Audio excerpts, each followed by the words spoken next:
우리나라 의사 1명이 1년에 진료하는 평균 환자 수는 6천 명이 넘는 것으로 나타났습니다. 이는 OECD 평균치를 3배 웃도는 수준이고 이웃나라 일본과 비교해도 1,800명이 더 많습니다. 정부는 조만간 의과대학 증원 수요 조사 결과를 내놓을 예정입니다. 의대생을 얼마나 늘릴까 하는 거겠죠. 신용수 기자가 보도합니다. 서울 한 대학병원 진료실 앞. 아침 시간대지만 환자들이 붐비고 있습니다. 환자들은 그나마도 평소보다 대기 시간이 적은 편이라고 설명합니다. 오늘은 조금만 기다려도 되죠. 보통 때는 몇 시간 기다려야 돼요. 이 같은 환자 쏠림 현상은 최근 OECD 통계에서도 확인할 수 있습니다.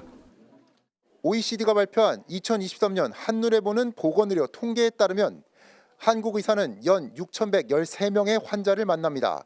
이는 통계가 있는 32개 국가 중 가장 많은 수치입니다. 32개국 평균과 비교하면 3.4배, 두 번째로 많은 일본보다도 44.6% 높습니다. 가장 적은 그리스보다는 14배가 넘게 많습니다.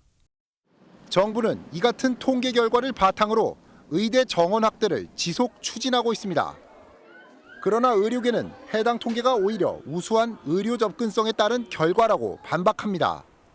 이번 통계에서 환자 1명당 대면 진료 의사 수도 15.7명으로 가장 많았는데 환자가 의사를 만나기 편한 환경이라는 것입니다.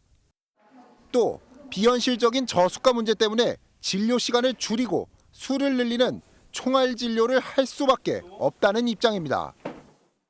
과이용할 수 있는 환경이 공급자나 수요자 측면 양쪽에 다 있다는 거죠. 박리담회식으로 운영을 하지 않으면 기관 운영 자체가 이제 적자로 몰려서 폐업을 하게 되는 수순이니까.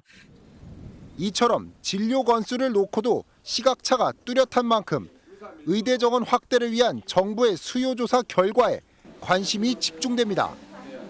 MBN 뉴스 신용수입니다. 안녕하세요. 김주하입니다. 공정하고 신속한 MBN 뉴스. 유튜브를 통해서도 만나보실 수 있습니다. 특히 더 많은 뉴스와 라이브를 보고 싶으시다면 오른쪽을 눌러서 구독하시면 됩니다. 어렵지 않죠? 빠르고 정확한 뉴스로 계속 찾아뵙겠습니다. MBN 뉴스를 시청해주신 여러분 고맙습니다.